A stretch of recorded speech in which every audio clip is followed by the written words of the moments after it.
Well, here's the new drone, a T40 I got with hopes that this is going to help out the farmers out here. Pretty nice, dual motors, dual twins, and we'll go from there. But pretty interesting, a lot of fun. It's taking an update right now, but there's some pretty cool stuff about this thing.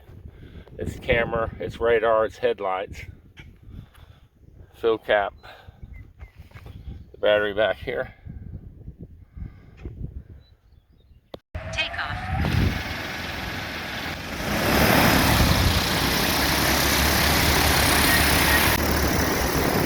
A new addition to the fleet.